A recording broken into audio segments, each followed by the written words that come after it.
할렐루야. 행복한 정시 기도입니다. 2020년 9월 1일입니다. 9월 달입니다. 오늘이 화요일입니다. 시간이 가도 두려워할 필요 없어요. 우리가 이미 영원한 생명을 얻었기 때문에, 우리는 이미 하나님 나라에 속한 사람이기 때문에, 그렇기 때문에 우리는 사람이 떡으로만 사는 것이 아니라 입에서 나오는 하나님 말씀으로 사는 영적인 사람이에요. 그렇기 때문에 오늘 말씀은 말씀 회복, 어제는 복음 회복입니다. 복음은 모든 지옥, 재앙, 저주에서 완전히 해결하시는 거예요. 그다음 말씀은 뭡니까? 우리를요 축복으로 인도하시는 거예요. 하나님의 언약의 말씀대로, 언약적 축복대로 이끌어가는 것입니다. 자, 그래서 말씀 회복입니다. 본문은 누가복음 1장 45절입니다. 주께서 하신 말씀이 반드시 이루어지리라고 믿은 그 사람에게 복이 있도다. 미리 보는 거예요. 믿음은 보지 못하는 것을 미리 아는 거예요. 믿음은 내가 원하는 것을 미리 소유하는 거예요. 그래서 말씀을 가진 자는요 미리 아는 거예요. 그래서 다른 사람과 비교할 필요도 없고요, 과정에 속을 필요도 없다는 거예요. 왜냐? 하나님 말씀은 반드시 성취되니까. 오늘 이 본문 말씀은 처녀에게 하나님이 아이를 잉태시키겠다고 하는 하나님 말씀을 가지고 처음에는요 의아해했어요. 하필이면 나입니까? 그리고 난 남자를 알지 못하는데 어떻게 내가 아이를 낳았습니까? 하나님이 성령이 너에게 임하시면 너는 아이를 낳을 수 있다고 얘기하셨거든요. 그리고 하나님 말씀은 능치 못함이 없다라고 가브리엘 천사가 얘기했거든요. 그러니까 그대로 되어지기를 내가 원합니다. 그리고 마리아가 고백한 말이, 오늘 주께서 하신 말씀은 반드시 이루어지리라고 믿는 그 사람은 복이 있도다.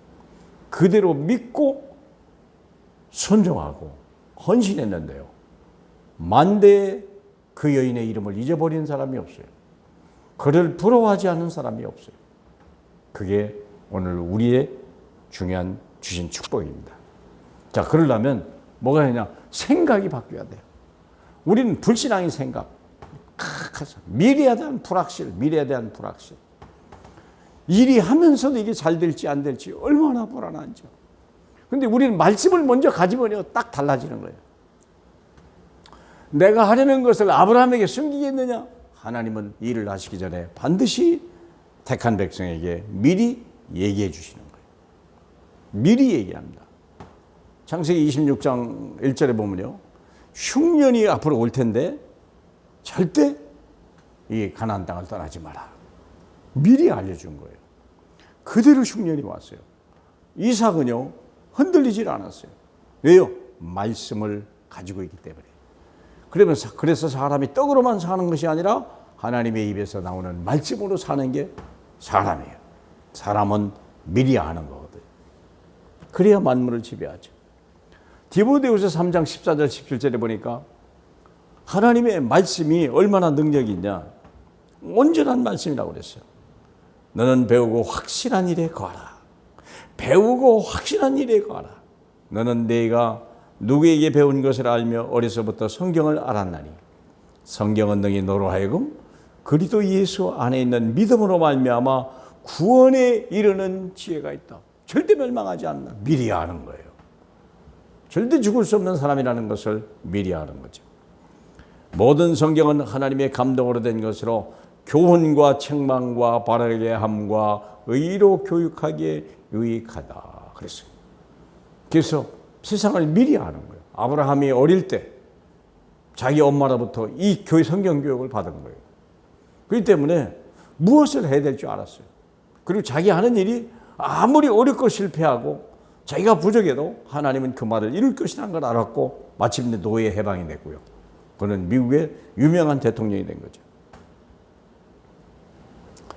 그리고 하나님의 사람을 온전케 하며 이는 하나님의 사람으로 온전케 하며 모든 선한 일을 행할 능력을 갖추게 하려 합니다. 하나님 말씀 안에 있으면요, 우리가 세상 교육도 바른 건데 하물며 하나님의 말씀을 가지고 우리가요, 인생 설명서거든요. 성경은 인생 설명서예요. 그러니까 우리를 바로 교훈하고 책망하고 바르게 하며 우리를 교육하게, 온전한 의에 교육하기에 유익하다 그랬어요. 나를 온전한 사람으로 만들어가고 선한 일을 행할 만큼, 선한 일이 뭡니까? 남을 도와줄 만큼. 세상 지식 갖고는요, 나 살기도 바빠요. 그리고 배우고도 경쟁해야 되고요. 갖고도 불안하고요. 그런데 하나님의 말씀을 받은 자는 생각이 달라요. 끝난 거예요. 이미 다 끝났다. 끝났다. 괜찮다. 기다리면 된다. 얼마나 감사합니까? 그 왜 그러냐? 성경은 내용을 회복해라. 성경은 뭡니까? 구원을 중심으로 됐어요. 어디서? 망할 수 없는 사람이에요. 우리 영혼이 죽은 것 살리는 능력이에요. 그분이 내 말씀을 따라가면 끝나는 거예요. 아브라함이 말씀을 받은 다음에 따라만 갔어요. 따라만 갔어요. 그랬는데요, 말씀대로 이루어진 거예요. 구원 중심입니다. 절대 멸망의 길에서, 사망에서, 저주에서 완전히 구원받은 하나님의 약속의 말씀. 그리고 육적이 아니라 영적인 중심 말씀이에요. 영을 가지고 있다, 이게 중요한 것입니다. 모든 사람은 태어나면서 육적 존재로 태어납니다. 모든 만물은 다 육적 피조물입니다. 오직 구원받은 거듭난 사람만이 영적인 피조물입니다. 그 말은 하나님의 영상을 회복한 사람이요, 하나님의 수준에 있는 사람이라 말이에요. 얼마나 감사해요. 하나님의 능력을 가지고 있는 사람이다. 그러므로 모든 사람을 남을 죽이는 데 쓰는 거예요. 더 많은 사람을 죽이고 더 많은 사람 밟고 일어나야 세상을 사는데, 영의 사람, 복음을 구원받은 사람은요, 살리는 사람 중심이 되는 거예요. 나도 살고 너도 살고 모든 사람을 만나면 다 살게 되는 거예요. 그게 복음의 능력이요, 말씀의 능력입니다. 보세요. 믿음을 회복하는 거예요. 뭘 믿는가? 말씀을 믿는 거예요. 창세기 12장 1절로 4절. 내가 너로 큰 민족을 이루겠다. 내 이름을 창대케 하겠다. 약속했거든요. 얼마나 감사합니까? 너를 저주하는 자 내가 저주하고 너를 축복하는 자 내가 축복하리라. 약속의 말씀이거든요. 말씀을 따라가니까요, 분날 필요도 없고요, 낙심할 이유도 없고요. 우리가 자꾸 몇 번만 체험해 보면요, 인생 자체가 변하는 거예요. 내 신앙이 회복되면 삶이 회복되는 거예요. 창세기 13장 14절로 18절. 자기 조카 롯에게 모든 재산을 다 뺏기고 다 양보했음에도 불구하고 이는 불강력적인 하나님의 응답을 받은 거예요. 모든 걸 다 뺏겼음에도 불구하고 318명의 가신을 거느릴 만큼, 1000명의 식소를 거느릴 만큼 하나님의 축복을 받을 수밖에 없어요. 동서남북을 바라보라 그랬어요. 그리고 내 발로 가보라 그랬어요. 왜냐? 하나님의 약속이 성취된다는 거죠. 창세기 17장 1절로 10절. 영원한 축복이요. 하나님이 영원한 언약을 세우는 거예요. 그래서 그 몸에다가 할 일을 받으라. 약속이다. 몸에다가 쟁표를 삼으라. 내가 얼마나 영원한 언약을 축복을 해줬으니까 몸에다가 약속을 믿어라. 할 일을 한 거 아닙니까? 약속이 쟁표 아니겠습니까? 말씀 회복하시기 바랍니다. 마태복음 13장 18절로 23절에 보니까요, 하나님의 말씀을 듣고 행하는 사람들. 어떤 사람은 길가에, 어떤 사람은 돌밭에, 어떤 사람은 가시밭에. 그러나 좋은 밭에 떨어졌다는 것은 말씀을 듣고 기뻐한다고 그랬어요. 그리고 그것이 30배, 60배, 100배 열매를 맺는다. 하나님 여러분, 하나님의 말씀은 살아 움직입니다. 하나님 말씀은 내 안에 살아가시고 하나님 말씀은 세상에 역사하는 겁니다. 말씀을 가지고 있는 자를 당할 자가 없는 것입니다. 요셉이 그 언약을 가지고 있을 때 당할 자가 없었고, 다윗이 언약을 가지고 골리앗 앞에 섰을 때 골리앗이 무너진 것입니다. 그래서 우리는 말씀을 가지고 있습니다. 우리는 비록 떨어져가는 꽃잎이요 쓰러져가는 풀로 태어났지만 말씀이 임하면 영원한 존재요 완전한 존재입니다. 천년의 역사를 받아가는 귀한 저와 여러분이 되길 주님의 이름으로 축복합니다. 할렐루야. 영광을 받으실 주님 감사합니다. 우리가 무엇이간데 이 귀한 말씀을 주십니까? 세상에 들을 귀가 있어도 듣지 못하는데 하나님 우리 같은 사람을 부르셔서 생명의 말씀, 언약의 말씀, 능력의 말씀을 주니 감사합니다. 말씀 가지고 우리가 하루하루 승리자로 살아갈 수 있도록 축복해 주시옵소서. 감사드리며 살아계신 예수님 이름으로 축복하며 기도하옵나이다. 아멘.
주